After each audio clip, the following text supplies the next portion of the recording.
Hello and welcome back to another episode of Bitesize Cinema. I'm your host RJ McCready, and for this episode I'm going to be taking you guys back to the year in 1989 to look at Tom Hanks' hilarious neighbourhood comedy The Burbs. So let's go and knock on the Klopex door, let's go and see what's happening, let's check out a trailer, and I'll see you guys soon. All Tom Hanks wanted was a quiet vacation at home. This is what I need, Carol. I need this. Welcome to Mayfield Place. A typical street in the Burbs. Morning, Walter! Where nothing much ever happened. Walter's dog just took a dump on Rumsfield's lawn again. Until the Klopex moved in. Klopex? Klopex. Klopek. No one goes in, no one comes out. Neighbors from hell. It was a nice place to live. He said he thinks the Klopex are evil incarnate. Well, you're much too smart to fall for that, aren't you, honey? But now, Carol! you wouldn't want to visit there. Ray. This is Walter. The Burbs. I'm going over the fence, and I'm not coming back till I find a dead body.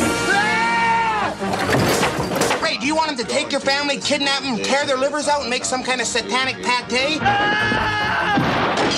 We found Walter! We got a real problem. I hit the gas line, I'd run! God, I love this street. Tom Hanks. I think we are overreacting. No! The Burbs. It's one hell of a neighborhood. Hey, honey, I think we should move.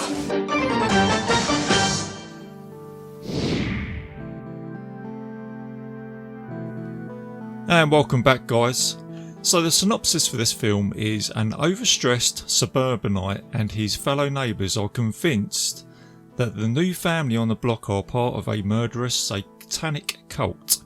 It's a PG, it's got a 102-minute runtime and it's classed as a comedy mystery thriller.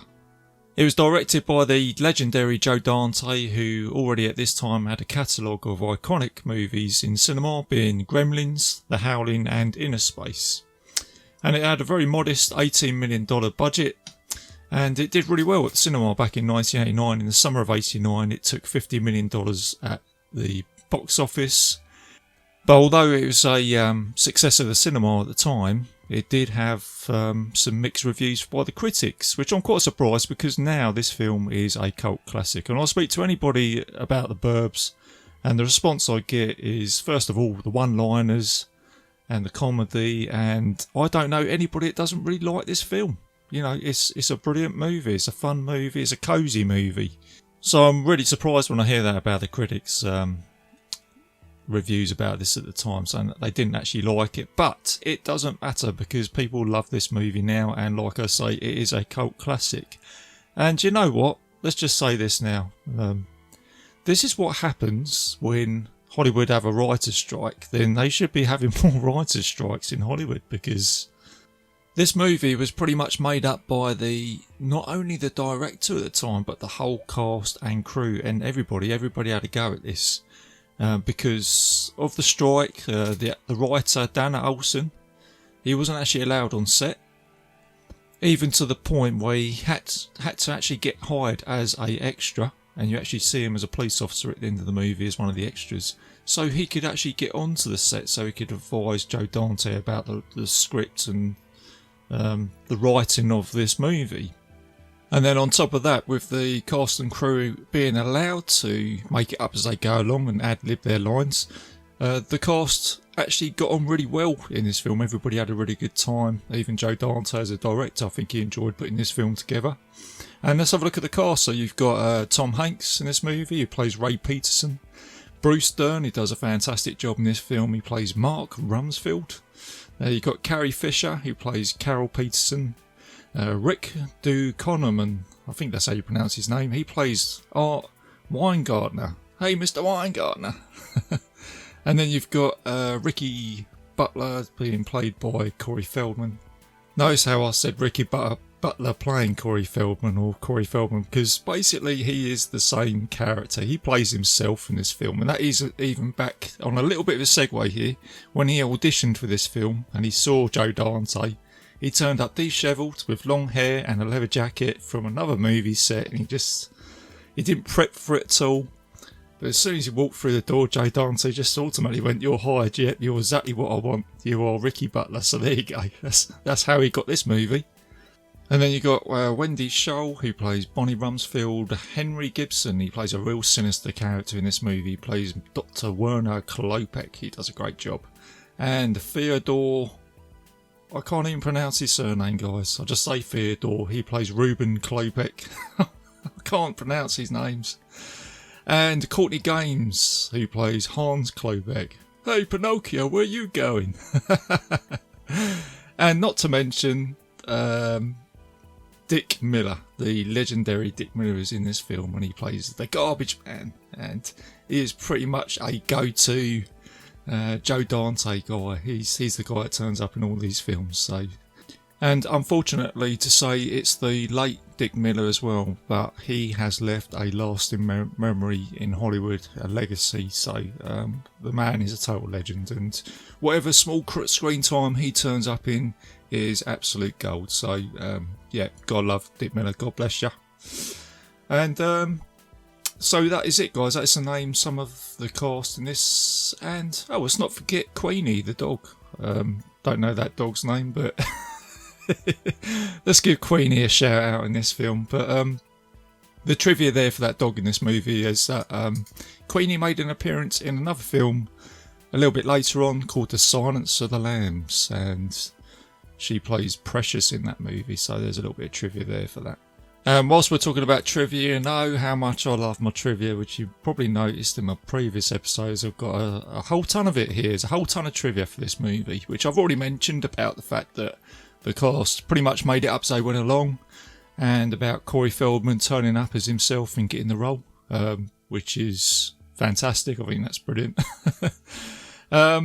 But the other bits in this film is that something I didn't realise, it's really obvious, but not until I read on the IMDb, it's that this is all filmed in the same place, and this film is pretty much, you could almost say, is an isolation movie, because it's all based on the cul-de-sac, and no one actually goes out from the cul-de-sac in this movie. So it's one of those, it's always been there right in front of you, but I've never really noticed that. So thought I'll mention that. And there is a little bit of a Gremlins Easter egg in this film. So when Ray Peterson is having his cereal, you can see a gremlin on the front of the cereal. And Ricky Butler's house was used for the 1964 sort of like horror comedy TV show The Munsters. And Mr. Rogers that turns up on the TV. It's a funny scene. It's a beautiful day in your neighbourhood.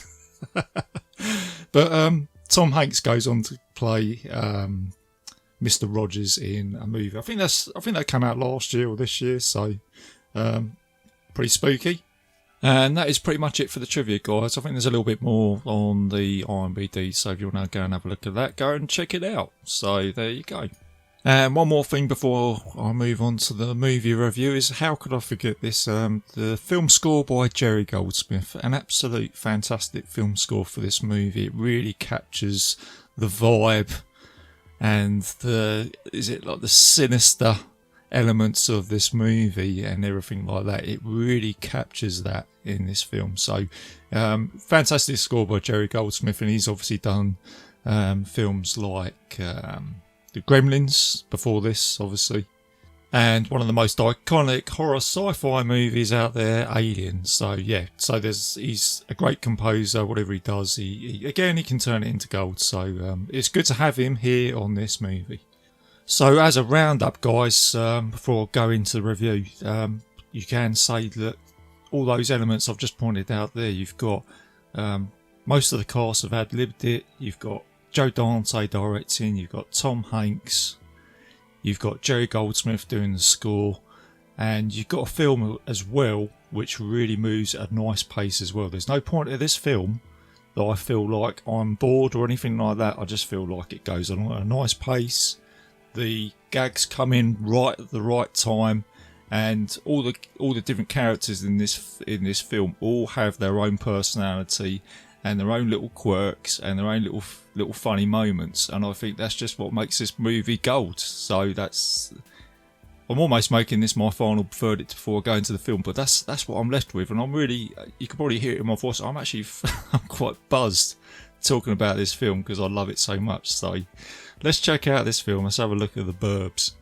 So the film starts with the Universal logo and the soundtrack to Jerry Goldsmith kicks straight in. There's a real sort of sinister track in the background, and the camera pans into the Universal logo with the world turning around, and you get a POV shot of it closing into the planet Earth, and then it goes into the housing estate, or the suburbs. And you're introduced to one of our main characters, Tom Hanks, who gets up late at night in his dressing gown, and he goes out to explore his next door neighbours. He's wondering what's going on in the basement, and as he walks towards the house, all the leaves start to rustle, and then you get a fire that comes out from the basement, and before he moves any further, he just steps back, and then whatever sounds come out from the basement, it just stops, and then and then Ray, which is the Tom Hanks character, retreats back into his house, and he, in the words of Mr. Rumsfeld, he didn't do one thing. So something he mentions later on. So then it goes into the next day, and you've got the morning, and you've basically got through the eyes of the paperboy. So it's quite a clever scene actually. So the paperboy is cycling around the cul-de-sac, and he's delivering all the papers to all the neighbours, and this is where you get an introduction to everybody. So you've got Mr. Rumsfeld, as I mentioned, he comes out, and he's an arms dealer, and he's in his military outfit, and he's put up the American flag and he's saluting it, and he's got his wife next to him. And then as this happens, you've got Corey Feldman, who comes out and he's painting his house, and he puts on his radio, and this is where you get like a sort of heavy metal track sort of going. So, and then as Mr. Rumsfeld steps back, he treads into some dog poop, which is from the next door neighbour's dog, which is Queenie, which belongs to Walter. So you've got a little bit of some neighbour issues here straight away, which they go into, and you get a little bit of carnage going on in the neighbourhood. And this is where you are introduced again to Ray Peterson, which is played by Tom Hanks. And he's just having a week off from work, and he's just saying to his wife, Carrie Fisher, you know, Carol, you know, I need this, you know, I need a week off. I just want to sort of chill out around the house.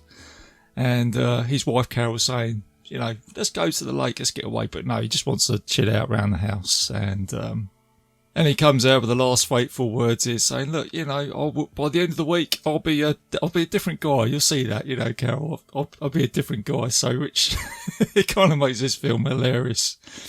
Yeah, then, after all this introduction of all these great characters, you've then got Art, which is his next door neighbour, and he comes out and he's walking through the garden with a gun, and he's trying to kill this blackbird. And as he points round, Ray comes out, and he almost gets his head blown off. And then you get Art come out and say, hey, you guys eating in there? And then you get about 5 minutes of Art just raiding Ray's kitchen and going through his fridge. And this is where he's talking about the Klopeks, and he's saying, hey, you know, have you seen your neighbours recently? And this is where Ray's kind of going, well, no, I haven't, but I'm not really interested and I don't really care, do you know what I mean? But then this is where Ray is kind of like pouring fuel onto, or Art is pouring fuel onto Ray's fire, saying, yeah, you really need to check that out. You really need to go and see your neighbours. So then you've got a scene here where Ray and Art, they're kicking around the garage, and he's just showing him some tools and saying, you know, I might build something this week, I don't know. And then this is where you get one of the Klopeks come out of their house to go and get the paper. And this is where Art is like prodding Ray on to say, yeah, look, your neighbour's over there, maybe you want to go and speak to him. And this is where you get your first scene where they walk up to the house and they knock on the door, and then as Ray knocks on the door, you've got 669, but then the letter turns over and it goes to 666. And then I think Art falls through the door as well. And you just get all these cheap gags, I suppose you could say, but they work so well, they're so effective. And then as that number is falling round, there's a hole and all these bees come out. And this is where you get Ray go, hey, what's going on there? And then they're getting swarm. They've got a swarm of bees round and they're running through the street. And it's just hilarious. And it's like some of the best acting for both these actors. It's almost overacted, but it works so well. And they're rolling around the floor and they're sort of trying to get all these bees off them. And then this is where you get Mr. Rumsfeld. He comes running over with like a hose and he goes, oh, come to water. And then as he's running along with the hose, it gets caught up and then he falls over. And then at the same time, you've got Corey Feldman, he's just watching from his porch. He's going, this is why I love my neighbourhood. And it's absolutely hilarious. And it's just one of the many scenes that happens in this film. It's just so funny. And then after all this carnage, this is where you get Mr. Rumsfeld comes out with one of the funniest lines I've ever heard. Where he looks over and he says, in Southeast Asia, they call this type of thing bad karma. And then the shot sort of pans away. So what you get here is basically you get Ray, who is doing his best to try and enjoy his holiday and put his head in the sand and think, no, my neighbours aren't murderers or anything like that, or ritualistic satanic worshippers. They're just normal people that just want to keep themselves to themselves. But what happens here is you get Mark Rumsfeld and Art, who eventually team up as a small neighbourhood alliance to investigate the strange going-ons of the Klopeks, and as a result of this you just get one hilarious event after the other.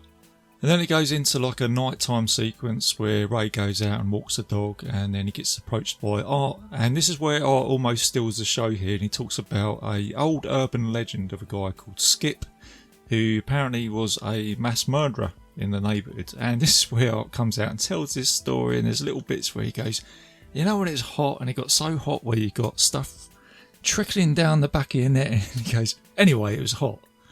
And then he starts saying that there was a weird smell in the area where people had to put these like little pine air fresheners outside their houses, and then he comes out and he says, well, what was he going to do? Was he going to knock on that guy's door and say, hey, your house stinks? So it's just a great performance by him. Like I say, it's almost a sort of show-stealing performance by the actor Rick Buchanan.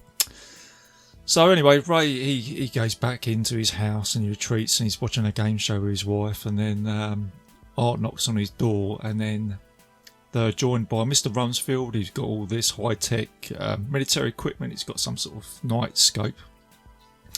And this is where they see one of the Klopeks come out from their house, and he's putting something into a trash bin, which looks like a body in a bag, which is what they kind of suspect. But then it starts to rain, and then they say, well, we'll come back out in the morning and we'll check this out. So then the morning arrives, and this is where you see Dick Miller, and he's the garbage man, and everybody's running out. Art and Mr. Rumsfeld are going through the trash, and they can't find anything. But this is where, again, there's another great line from Mr. Rumsfeld where he goes, I'm not going to pick up the garbage because you're the garbage man. You're the garbage man. You go pick up the garbage. So probably another ad-lib line. So, but after all this, during the night time, this is where Ray was looking out of his window, and he saw the Klopeks digging in the garden, and he just releases this information to Art and Mr. Rumsfeld, and he says, well, yeah, I saw them digging in the garden. And they're going, so what do you mean digging? And he said, well, they were probably digging for night crawlers. They probably go fishing. And Art's gone straight away, no, I'm not buying into that. They're murderers. They are definitely murderers next door. He's totally sold with it. And then later that day, Mrs. Rumsfeld finds the next door neighbour's Queenie's dog running around, and there's no water. So they all go into his house to investigate, and this is where Art finds some cookies which smash onto the floor. And then Ray decides to take Queenie home. And this funny bit where he's trying to write this letter out, and he's trying to convince himself that he's not dead, and he's writing this letter and goes, Walter, I've got your dog because we all thought you were... No, I can't write that. Walter, I thought you was dead. And he's gone, no. And he's gone, he just goes, Walter, I have your dogs. He just leaves it behind. And then later that night, Art is still pouring fuel onto Ray's fire, and he's got this book about satanic rites and things like that, and he's saying to Ray, look, you know, I think they are a satanic cult, and he believes that Walter might have been used as a, you know, satanic sacrifice. To which this results in giving Ray nightmares, and he goes to bed and he's having a nightmare that the Klopeks have put him onto like a sacrificial stone and going to kill him, and he wakes up and then he sort of has a dream within a dream where he's walking around his house, and it's kind of like where you get like a Texas Chainsaw Massacre moment where you get a chainsaw that comes through the wall and it goes through a picture of him and his wife. So it's almost like it's saying it's gonna cause a breakup of his marriage if he carries on like this. And just as he's about to get like sacrificed, he goes no like this, and he just wakes up. And this is where you got, as I mentioned earlier, you've got Mr. Rogers on TV. It's just comic timing, where Ray just sort of there looking dazed, and it's got Mr. Rogers going, "It's a wonderful day in your neighbourhood," and it's like, I have always wanted to have a neighbour just like you. It's just like comic timing. It's just like bang on. It's almost like one of my favourite scenes out of the film. And then you've got Ray, who's just trying to nurse himself, and you know he's drinking some orange juice on his balcony, and Art comes back over and he says, "Oh, you know, come on, Ray, let's do some more investigation." And then this is where Carol, his wife, says, "No, you're not having my husband. You're going to leave him alone before someone ends up blowing themselves up or something like that." So, which effectively happens in the end of this movie. So Ray's trying to spend the rest of his day in the garden. He's just relaxing, and then Art turns up again, and whilst they're again talking about the Klopeks, Ray's dog brings over this bone, which he's just dug up from under the fence, actually from the Klopek side. And this is where Art goes, "Well, where'd you get this bone?" And he says, "Well, from next door." And he says, "What do you think, this come off a chicken?" And he explains this is a human femur bone. And then he comes out and says, "Ray, this is Walter," and you get a hilarious scene where they're both like screaming at the bone. And at this point, this is where Carol gets to her own breaking point, and she says, "Right, before anybody gets blown up and stuff like that, we should just go over and speak to the Klopeks and introduce ourselves and see what's going on." And they go across the road and they meet the Klopeks, and again it's a hilarious scene where they go in and it's a creepy old house. Everything looks untidy and dishevelled and cobwebby and old, and this is where they meet brother Theodore and his brother the Doctor. And poor old Ray, he dishes out again. He feels obliged to eat some horrible sort of sardine looking thing on a biscuit or something like that, and everybody's watching him. And then he's like talking about the weather and starts trying to make conversation. But whilst all this is going on, Art can't help himself. He's feeling keen, this is my opportunity to infiltrate the house. And he's cutting the wires to try and get over the fence. And Tom Hanks starts choking on some tissue, and he says, "I need to use the toilet." And as he goes out to use the toilet, this like hound from hell comes out the door. He goes running out to the garden, and it chases after Art, and he jumps through the fence and he falls through all the wires. And Ray's wife is feeling extremely embarrassed, and she starts apologising. And this is where Ray eventually sort of gives in, or what you believe he does give in, where he says, "Look, you seem like nice neighbours. I've really enjoyed this. I've had a nice time. Maybe we can do this again sometime." And he just walks out through the door and he says, "Yeah, this was good." And he shakes the Klopek's hands and that, and he goes home. And then there's a big discussion back home with everybody, and they're all talking about it. And then this is where Ray goes, "Look, you know, I'm with the girls on this. I'm with my wife. I think they're all right. I think they're good. So why don't we all, everybody just go home, and we'll just carry on as normal." And then he says to his wife, "I just want to have a chat with the guys." And at this point, you think Ray is just completely sold with the Klopeks. But then this is where you're creeping into the third act of this film. And he says to Art and Rumsfeld, he says, "Well, whilst I went out to the toilet, I found this." And he pulls Walter's, well, what he believes to be Walter's headpiece out of his pants. Which is quite a funny scene. He says, "I found this." And he said, which I put back into Walter's house when we went in there the other day. And he says, "The Klopeks went back in and retrieved Walter's headpiece. And then this is where Mr. Rumsfeld goes, well, what do we do now, soldier? And then Ray comes out and says, well, nobody knocks off a neighbour in my neighbourhood and gets away with it. And then what you get is probably one of the best final acts I've seen in a movie, where Ray manages to get rid of his wife, Carol. She goes up to the lake and he says, look, I'm okay. I just want to chill out for the rest of the week. I'm just going to go and play some golf with Art. And then there's old Art dressed up in his golf outfit and he's going, yeah, we're going to play loads of golf like that. And then she goes and he goes, right, let's go. And then you get Bruce Dern's character, Mr. Rumsfeld. He turns up and he's got his military outfit on. He's got his gun. He's got his beret on. He's got a two-way radio. And he's proper ramped it up. And it's got like a sort of General Patton film score in the background, which was done by Jerry Goldsmith. I think he's just sort of ramped it up a little bit. And it is, like I say, it is an incredible third act to this film where you get one event happen after the other.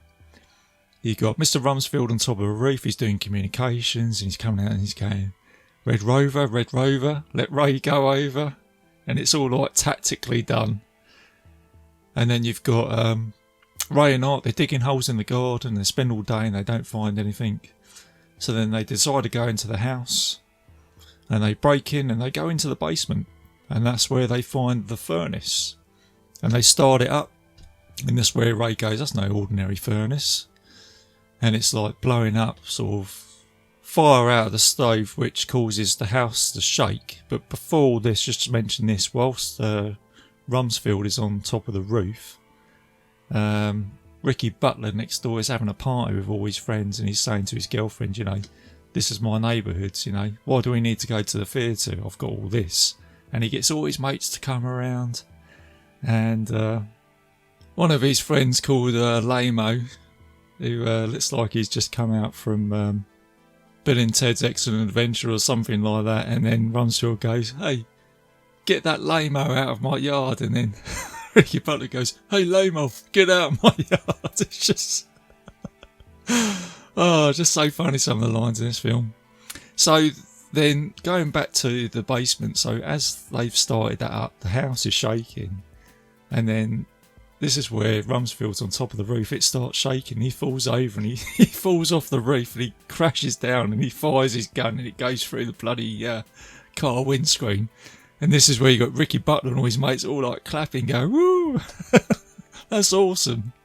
So then Ray and Art decide to have a go at the basement. They start digging, and this is where Ray has gone to the point from the beginning of the movie where he is not interested at all in being involved in any of this, to the point where he is now on a mission to find out what the hell's going on.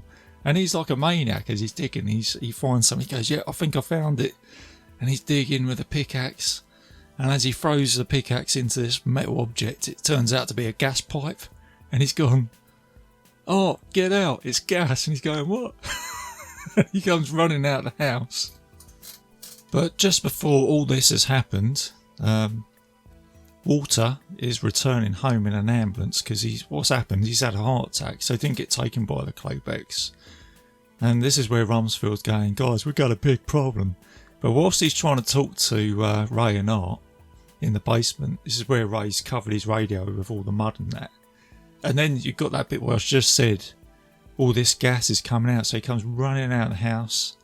And then in the background, you've just got like a huge explosion where the Klopex house just blows up. And you've got Ray inside it. And then you've got all the police and the ambulance and everybody's outside and they're all going, what the hell's going on? And then this is where you get a hilarious scene where you got Ray, they're going, there's something moving in the house. And then you got Ray just completely blown up and fried, and he's all got soot all over him. And he comes walking out the house. To a whole audience of the Klopex, his wife Carol, all the neighbours, the police, the fire brigade, it's just everybody's there. And he gets told that he's going to get arrested for arson and all these offences that he's committed during the week, and he just says, you know, I don't care. And he eventually gets the breaking point where he says to Art, you know, you've caused all this, Art. He said the Klopex are fine. you know, with the stories that you was telling me about the Burbs, it's all just like paranoia. And he says, look at me, Art, look, you know, I was supposed to be having a week off from work and I'm blown up. And this is where and this is another point where Tom Hanks ad-libbed this point. He just said, look, I'm sick, take me to the hospital. And he just, he picks up the hospital bed and he just like chucks it into the ambulance and he puts himself in there. And he says, I'm sick, take me to the hospital, I've had enough. So then, when I first watched this film, I thought that the Klopeks were, maybe at this point, this whole thing was kind of like all just in everybody's head. But as he's driving to the hospital, this is where you got Dr. Klopek in the back of the ambulance, and he says to him, you took one of my skulls. And boom, this is it. This is where you find out that this is all real. And this is where you get a final fight between Dr. Klopek and Ray. And you've got the Pinocchio-looking character, which is the young Klopek guy. And he is he's driving the ambulance, but he crashes it through Art's house, ironically. And you've got Ray and the doctor, they come rolling out the back and they're having a fight, and Ray says, I'm making a citizen's arrest. He tried to kill me. And then you've got a police officer trying to say to him, well, you know, he's a tenured doctor, he's a very well respected doctor. But then as it turns out, they look in the back of his car and they go, well, there's all these skulls in the back. So they're caught with a smoking gun, and as it turns out, they are murderers. So it kind of, film makes you think that they're not, but then right at the end they are. So Ray's been cleared of all charges and the Klopeks are arrested. So in the end, this holiday that Ray was having, it's turned him into a different guy, because he's smoking a cigar and he's walking around his neighbourhood, and he's turned into this character where he's gone. He goes up to Ricky Button and he says, Ricky, I'm going to have a little bit of time out, but will you keep an eye on the neighbourhood for me? He says, yeah, hell yeah. And then you got like a camera shot of Ricky running through the neighbourhood, and he's walking through and he goes, man, I love this neighbourhood. And you get the scene here where you get another POV shot where it pans out from the suburbs, and you get what you had at the beginning of the movie, where you see the Earth and the Universal sign, and that's the end of the movie. So that is the Burbs, and as you can probably hear from my voice, I absolutely love this film. It's just hilarious. It's my go-to film. Love it. I can repeatedly watch this film and get entertained every time. So that is it, guys. That is the bite-sized review of The Burbs. If you haven't seen it, go check it out. If you have seen it, I've no doubt you're a fan like me. So there you go, guys. Hope you enjoyed the show.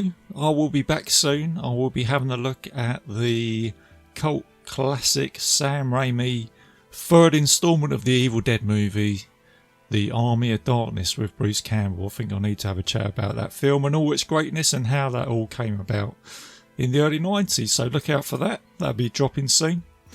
A little bit of admin, guys. I am a proud member of the Legion Podcast Network, so check out all the other shows.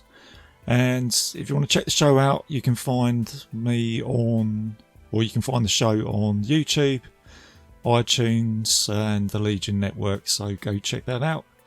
And I've also got a Facebook page where there's lots of fun stuff going on there, so post stuff on there, let me know what films you're watching, or if there's any films you want me to check out, put them on there, I'll have a look. So that's it, guys. Keep it bite-sized, keep it safe, and I'll see you guys soon. If you enjoyed this show, then make sure you check out the other great shows on the Legion Podcast Network, like Cinema Psyops, Cinema Beef, Devour the Podcast, Duncan and Bo Come Correct, Exploding Heads Horror Movie Podcast, Friday the 13th, Get Slayed, The Hellming Power Hour, Hello, This is the Doom Show, Hero Hero Ghost Show, Kill the Cast, Underwater Kaiju from Outer Space, Jerry Hates Action, Legion After Dark, Mental Health, Obsessive Cinema, Discourse, Pick 6 Movies, the podcast by The Cemetery, the podcast on Haunted Hill, the Psychosemantic Podcast, Rick Radio, House of Wax, Dude Looks Like the 80s, Rabbit and Red Radio, the Shadecast, Short Bus Cinema, 2 Drink Minimum Commentaries, the VD Clinic, Who Will Survive Horror Podcast, and Witch vs. the Doomsday Clock. With such a wide spread of shows, there is guaranteed to be a niche for you to fall in love with. horror, politics, movies, books, sex, music, commentaries, health, video games, kaiju, action, news, comedy, and opinions that would most likely get you killed in some parts of the world. We are proud to bring you some of the best podcasting in the world. Check us out at www.legionpodcast.com, iTunes, Spotify, Stitcher, YouTube, and any other dark corner of the internet where podcasts can be found.